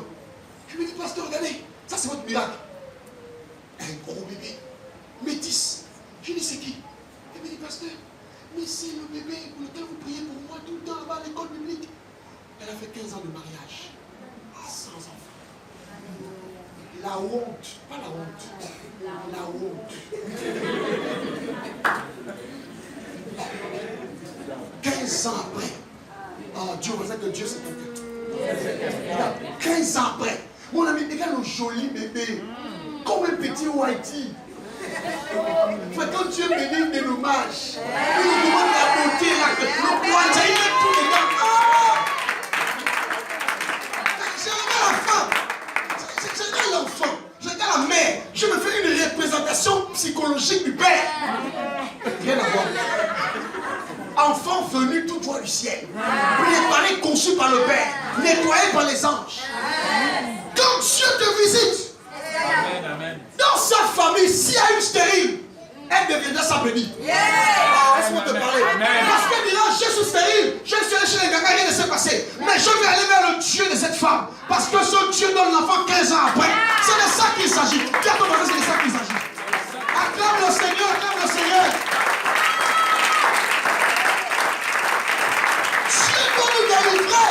Pas à cause de nous, mais à cause de son nom. Amen. Dans cette affaire-là, moi je m'en fous. C'est la réputation de Dieu. Il doit se débrouiller parce qu'il est Dieu, il doit le faire. Amen. Je ne sais pas comment tu vas le faire, mais moi je veux l'enfant. C'est pas un homme. Laissez le mari, ne vous donnera pas d'enfant. Laissez les hommes. Mais c'est le Dieu tout-puissant. 15 ans après, tu fais une grossesse. Tu as une grossesse. Oh, j'aime Dieu. Dieu voisin, j'aime Dieu. Dieu voisin, j'aime Dieu. Est-ce que tu peux acclamer le Seigneur? J'aime Dieu. Il est temps que les gens passent des ténèbres à la lumière. Parce que quand on est une lumière, on impacte par notre qualité de vie. Il y a un texte dans Isaïe 60, verset 1. Tu peux lire ça. 1 à 4, rapidement. Isaïe 60. Je termine avec ce que tu vas prier. Ésaïe 60. Ouais. La partie du verset 1, tu vas lire sur le verset 5. Lève-toi, sois éclairé, car ta lumière arrive, et la gloire de l'Éternel se lève sur toi. Voici, les ténèbres couvrent la terre, et l'obscurité les peuple. Mais sur toi, l'Éternel se lève, sur toi, sa gloire apparaît. Les nations marchent à ta lumière, et les rois à la clarté de tes rayons. Porte tes yeux alentour, et regarde. Tous qui s'assemblent, ils viennent vers toi. Tes fils arrivent de loin. Tes fils arrivent de loin. Et tes filles sont portées sur les bras. Yeah. Verset 5. Tu tressailliras alors et tu te réjouiras, et ton cœur bondira et se dilatera, quand les richesses de la mer se tourneront vers toi, quand les trésors des nations viendront à toi. Verset 6. Tu seras couvert d'une foule de chameaux, de dromadaires, de Madian et d'Épha. Ils viendront tous de Séba, ils porteront de l'or et de l'encens, et publieront les louanges de l'Éternel. Amen. Tu peux te regarder. Vous savez, nous quand on parle des chameaux, nous on aime les chameaux. Les chameaux, c'est notre pour nous. On n'aime pas les chameaux. Mais quand tu vas aller dans les pays désertiques, hein, tu vas comprendre la valeur du chameau. Tout le monde n'a pas un chameau. Frère, le chameau, c'est la richesse. Alors ce texte parle d'Israël comme nation. Suivez. Ce texte nous parle d'Israël comme une nation. Mais en fait, Israël ici n'est pas seulement comme une nation, mais c'est maintenant comme une personne. Donc une nation dont le règne de l'esprit est caractérisé par une personne. Dans le monde de Dieu, le Gabon, ce n'est pas beaucoup les Gabonais. Le Gabon, c'est une personne selon Dieu. On va revenir dessus prochainement. Suivez. Alors, on dit, lève-toi, sois éclairé car ta lumière arrive. La gloire de l'Éternel se lève sur toi. Écoutez-moi très bien. Qui a déjà vu Dieu ici? Qui a déjà vu Dieu? Heureusement que personne. Dieu est invisible. Philippe, il dit à Jésus, tu nous fatigues, maître. Tous les jours, le Père et moi. Joe, montre-nous le Père. Parce que nous là, on en a marre. Tu nous parles depuis là, mon Père et moi. Mon Père et moi sera là-bas. Mon Père et moi sera un. Dis-nous, il est où? J'aime cette réponse bouleversante de Jésus. Il dit, Philippe, depuis que tu es là, on mange, on dort, on se réveille. Philippe, tu n'as jamais vu le Père. Philippe, je vais t'aider. Celui qui m'a vu.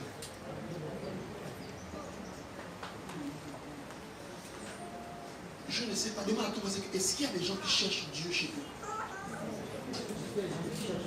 Pose la question aux gens. Est-ce qu'il y a des gens qui cherchent Dieu dans sa famille? Est-ce qu'il y a des gens qui veulent voir Dieu? Je crois que dans nos milieux, il y a des gens qui veulent voir Dieu. On est d'accord, non? Les gens souffrent trop. Ils veulent voir Dieu. Ils sont obligés d'aller chez les gars, mettre les kaolés, les choses sales sur le visage. Parce qu'ils cherchent Dieu. Mais Jésus explique à Philippe, arrête de chercher Dieu, Philippe.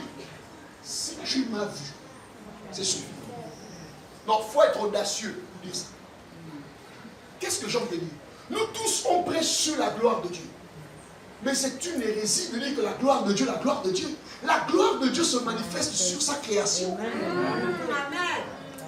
Vous ne pouvez pas parler de gloire de Dieu parce que Dieu est au ciel, personne ne le voit. Amen. Même Jean fait les visions, il dit, j'ai tombé comme mort. Il a encore vu, il a seulement vu les anges. Il a tombé comme mort. Il dit le trône de Dieu, il dit à l'arc-en-ciel, les choses bizarres, j'ai vu la fumée, j'ai vu le feu, il dit je ne peux pas voir ça, je vais vivre. Pardon, Dieu, on ne peut pas le voir. Mais une chose est sûre, il dit je pleurais, de ce que personne ne fut trouvé digne d'ouvrir le livre, ni même de l'oreille. Il dit un des vieillards vient me toucher, il dit ne pleure plus. Parce que le lion de la tribu de Juda a vaincu pour ouvrir le livre et ses 7 secondes. Jean n'a pas pu voir Dieu, mais Jean a vu le lion de la tribu de Juda. Quand il regarde, il voit un agneau assis sur un trône. Dis avec moi, impossible de voir Dieu. Dis avec moi, impossible de voir Dieu. Mais il y a ce qu'on appelle le transfert de la gloire de Dieu aux hommes. Quand Dieu veut se révéler dans une famille, la chose qu'il fait, il choisit une personne sur qui va déposer sa gloire. Les gens qui ne croient pas que Dieu donne le succès, Dieu va donner le succès à cet homme pour que les gens autour croient en lui.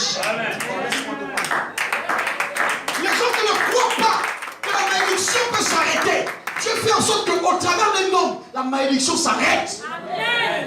La gloire de Dieu se transfère de l'hiver à l'humain. C'est pourquoi il y a un rapport entre le texte nous montre un rapport entre la gloire et les ténèbres. En fait, lorsque Dieu veut chasser les ténèbres, il donne la gloire. Je reprends. Lorsque Dieu veut chasser les ténèbres, il fait quoi? Il donne quoi? Si tu ne veux plus qu'il y ait des ténèbres dans ta vie, cherche la gloire de Dieu. Parce que quand la gloire est descendue, les ténèbres ne règnent plus. Est-ce que tu es d'accord avec moi sur le thème? La Bible dit, l'obscurité couvre les nations. Il y a les ténèbres partout, au travail, à la maison, en famille. Mais la Bible dit que sur toi, dis-moi sur moi. Dis-moi sur moi. Donc, il peut avoir les ténèbres en Égypte. Toute l'Égypte ne vient plus à des pestes ténèbres. Mais là où se trouvent les enfants de Dieu, la lumière brille. Amen. Tu ne peux pas échouer parce que la grâce qui est en toi échouera pendant des jours. C'est trop fort. Ce que tu as reçu de Dieu, la gloire que tu as reçue de Dieu est tellement forte que Dieu est obligé de te révéler au monde. Amen. Tu ne peux pas mener les gens là où tu n'as pas réussi. C'est pourquoi avant d'être celui qui amène les gens, Dieu veut d'abord que tu sois celui qui expérimente le succès. Amen. Les gens ne viendront plus à l'église parce que la prédication était bonne. Ils viendront à l'église parce qu'ils verront des vies changer. Amen. Quand ils vont te voir prendre ton sac, aller chaque matin, sachant que tu t'es malade et tu es guéri, ils ne vont pas réfléchir. Quand tu vas dire viens et suis-moi, ils vont venir. Tiens-moi la gloire de Dieu. À chaque fois que je prie, je dis à Dieu que si tu gardes ta gloire au ciel, c'est seulement pour toi et les anges. C'est une perte. Il faut prier comme ça. Seigneur, avec tous les bébés qu'il y a au ciel, ils font quoi là-bas? Envoie-moi. Tu es là. Amen. Est-ce que tu es là, Seigneur? Amen. Seigneur, vous savez, le miracle, c'est le changement des organes. Dieu est capable de changer. On dit que tu as une opération mystico-spirituelle. Dieu enlève ton cœur qui est pourri. Ton cœur qui a été dit, on a dit que la tension est trop montée. Les anges t'ont fait un nouveau cœur. Amen. Parce qu'au ciel, il y a les objets de rechange. Amen. Il y a les organes de rechange. Amen. Donc quand tu peux dire, Seigneur, qu'est-ce que le bras là fait là-bas? Envoie-moi un bras divin. Tu es là. Est-ce que tu crois en ça? Oui. Est-ce que tu crois en ça? Amen. Les femmes qui ont enfanté sans utérus. Oui. Toi, il y a seulement la trompe gauche qui est bouchée. Non, frère. Il y a des femmes qui ont enfanté sans trompe. Comment c'est possible? Ce qui est impossible aux hommes est possible. Amen. Je veux que désormais, vous comprenez que pour chasser les ténèbres, il faut briller. Si vous ne brillez pas, si vous ne réussissez pas, frère, les gens vont venir à l'église. Les gens ne vont pas croire en Dieu. Si vous êtes toujours vous les mêmes, vous vous plaignez. Vous partez à l'église, mais c'est vous qui vous plaignez. Vous partez à l'église, mais c'est vous qui êtes malade à l'église, c'est ma maladie. Vous partez à l'église, mais c'est vous qui galérez. C'est gênant. De prier depuis on galère. C'est gênant de prier depuis on est malade. C'est gênant. De dire qu'on croit au grand Dieu à qui appartient le ciel et la terre. Et on souffre comme on souffre. Dieu voisin, c'est gênant. Non, Dieu voisin, c'est gênant. De savoir qu'on transporte une maladie, on est là seulement. Dieu voisin, c'est gênant. Mais je crois à la puissance de Dieu. À la puissance de Dieu qui opère la gloire dans la vie des hommes. C'est pourquoi ta vie va changer. Amen. Alors je dis, c'est pourquoi ta vie va changer. Si tu vas calmer le roi sur la terre. Je dis, c'est pourquoi ta vie va changer. Parce que Dieu va descendre, sa gloire va apparaître sur toi. Parce que quand la gloire descend, les ténèbres fuient. Amen. Amen. Je répète, quand la gloire descend, les ténèbres fuient. Amen. Parce que les ténèbres... Vous savez, les sorciers vous poursuivent parce qu'il y a trop de ngembé. Parfois, c'est pas bon. Ngembé, ça veut dire que c'est fort. Mais ça veut dire que toi-même, quand tu confesses que là, je suis bête. Oh, le démon dit, mon Dieu va marcher avec toi aujourd'hui. Mais quand tu dis, mon Dieu, pourvoira à tous mes besoins. Amen. Non, frère, non, c'est pas que je n'ai rien là pour l'instant. Je n'ai pas encore été débité là. Je n'ai pas encore été débité. Ça va venir. Crédité, je n'ai pas encore été. Ça va venir. Dieu va dire, ça va venir. Vous savez, la manière de parler attire la malchance. La manière, oh non, je me vois là, je suis fauché comme un rat d'église. Les rats d'église ne sont pas fauchés. C'est les rats de la mosquée.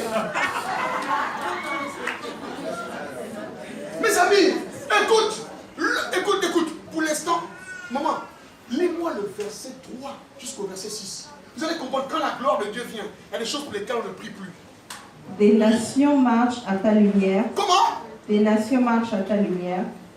Tu as verset quoi? Verset 3. D'abord le verset 2. Voici les ténèbres couvrent la terre L'Éternel couvre la terre, n'est-ce pas? et l'obscurité les peuple. Mais sur toi, Mais sur toi l'Éternel se lève. première réponse, je suis différent. Est-ce qu'on peut répéter ça? Je suis différent. Est-ce que tu peux répéter ça? Je suis différent. Si quelqu'un est mort du cancer, tu pourras attraper le cancer, tu ne mourras pas. Parce que la Bible déclare que le malheur atteint souvent le juste, mais l'Éternel en délivre toujours. J'ai dit tu es différent. Même si tu as le même problème que les autres, tu n'auras pas la même fin que les autres. C'est pourquoi je suis différent. Sur toi, l'Éternel fait lever sa lumière. Et je suis différent. Est-ce que celui qui est différent peut acclamer le Seigneur?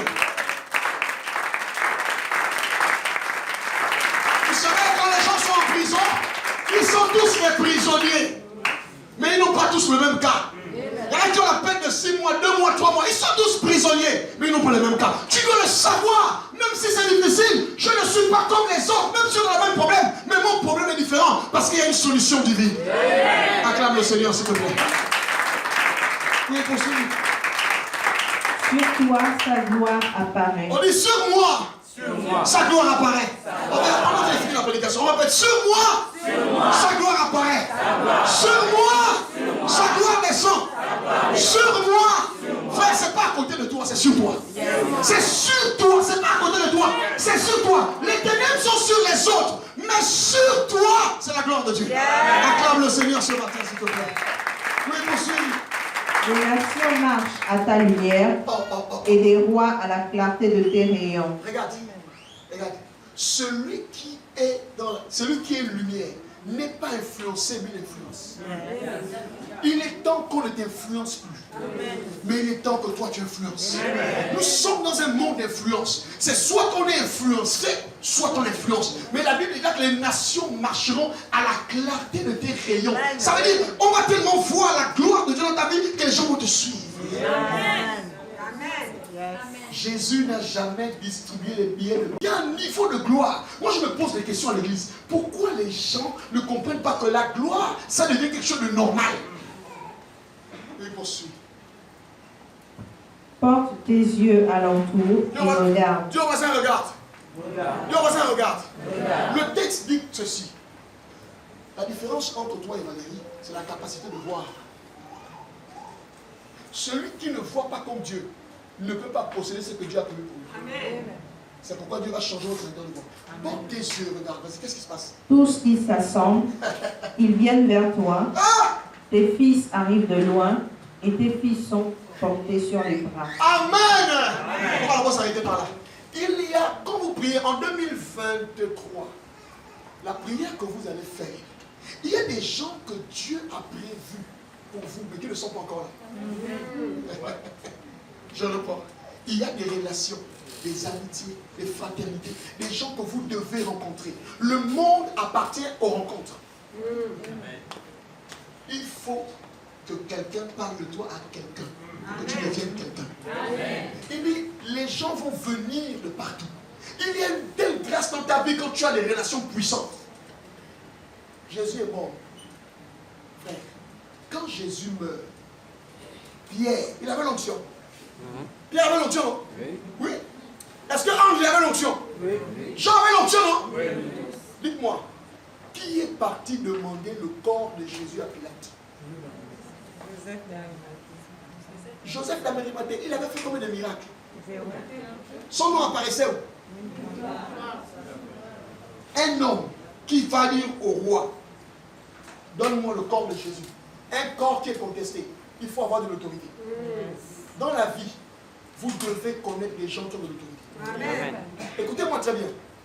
C'est pas toujours les pasteurs pensent que non, mes collaborateurs, non. Il y a des niveaux où l'onction ne rentre pas.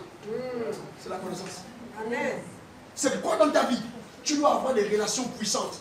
Quand on a des relations puissantes, on ne les dérange pas tous les jours. C'est pas les relations qu'on demande les flashs. On tourne la bonne 10 000 sur prochaine. Non! C'est des relations qu'on garde aux frères. C'est pas des relations qu'on amène, non, c'est des relations qu'on cache. On appelle les relations des relations 4x4. Il y a des voitures qui n'ont pas les 4x4. Quand elles sont englobées, roum. Frère, on peut t'englouber dans le même trou. Mais celui qui a le 4-4 sortira. Amen. Ce monde appartient à ceux qui ont les relations. Même Jésus avait compris. Jésus avait un réseau puissant. La cousine d'Hérode, l'intendant, était avec Jésus. Vous pensez que ce n'est pas qui? Il y avait une prophétie qui disait on a mis son tombeau avec les riches. Donc il fallait que ça soit un riche qui donne son tombeau. Toi tu es là, toujours avec les mêmes relations, les badames, les aubergines. Quand Dieu veut te lever, on s'explique de la franc-maçonnerie. Non, tu n'es pas obligé de manger chez la personne. Quand Dieu te permet de rencontrer une personne, garde bien la relation. Parce qu'un jour ça va payer. Un jour ça va payer. Est-ce que tu peux acclamer le Seigneur? Il y a des gens dans cette église, si on te braque, tu vas prendre le téléphone. Oh yo, mon iPhone 20. Ça c'est possible. Si on te braque, c'est pas iPhone tu pleures. Ce sont tes numéros.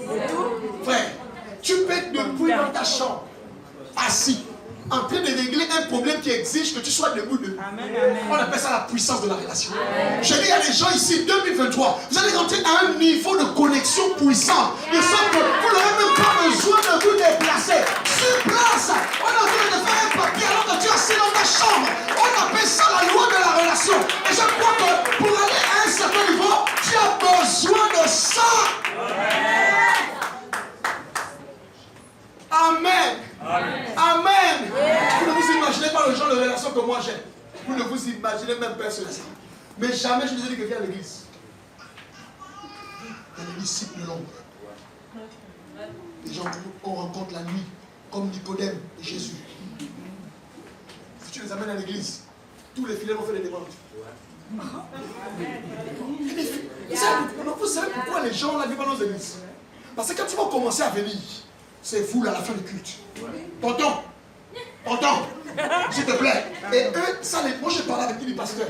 Le problème dans vos églises, c'est que les gens, dès qu'ils sentent que tu as un peu d'argent, tu dois venir le plus de tout puissant. Ça te gêne au point même de pourquoi le pasteur perd sa position. Les filets deviennent loyaux à la personne qui est venue parce qu'il a les vestes, c'est lui chante. C'est mon ami tonton. Le djihadi.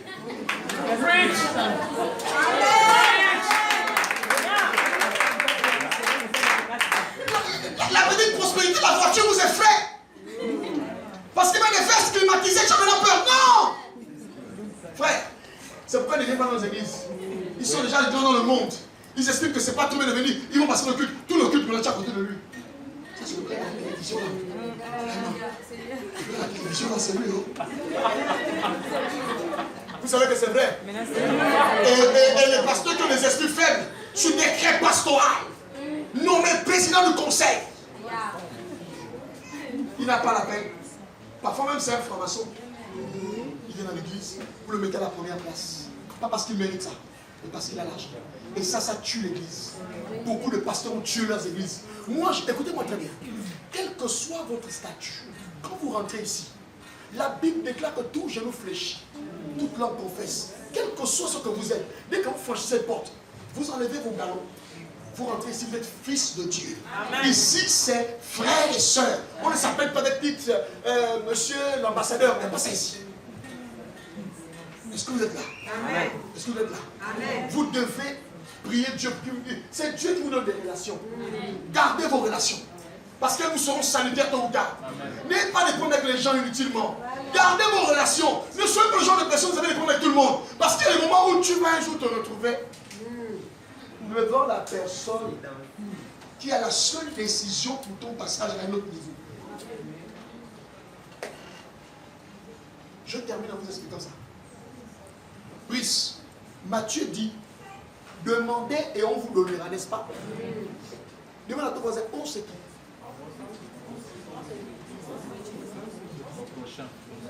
Répondez-moi. Demandez et on vous donnera, on sait qui. Pourquoi Dieu n'a pas dit on là, il n'a pas dit non?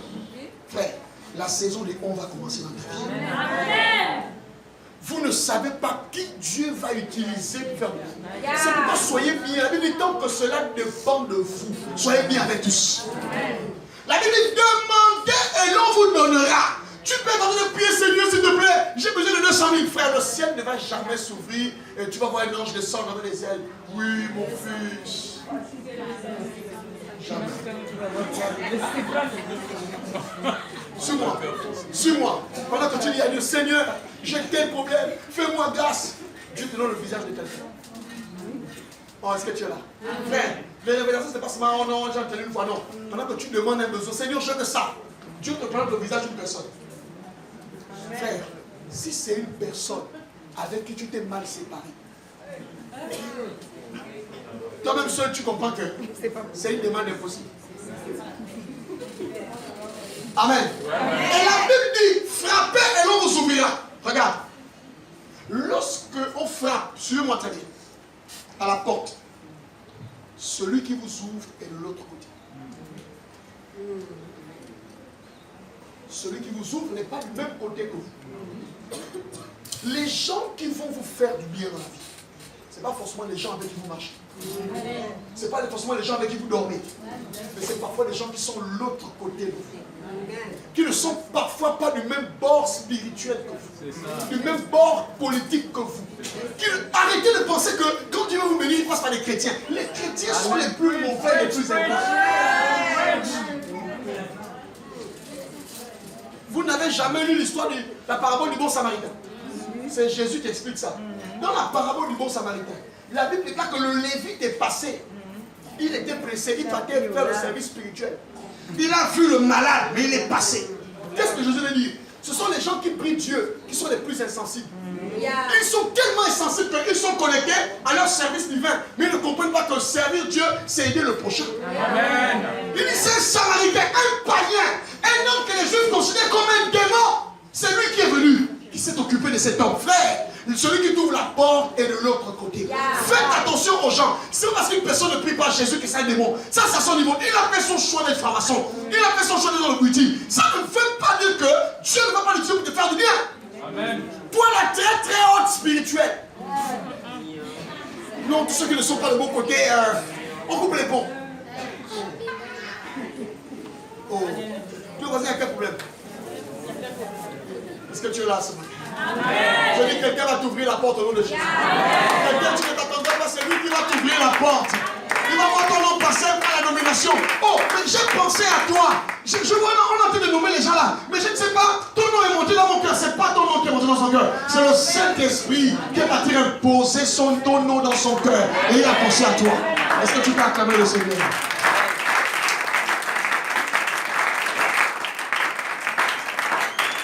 On va se lever, on va chanter. Nous voulons, Seigneur. Oh, oh, oh, oh, je crie à toi. Oh,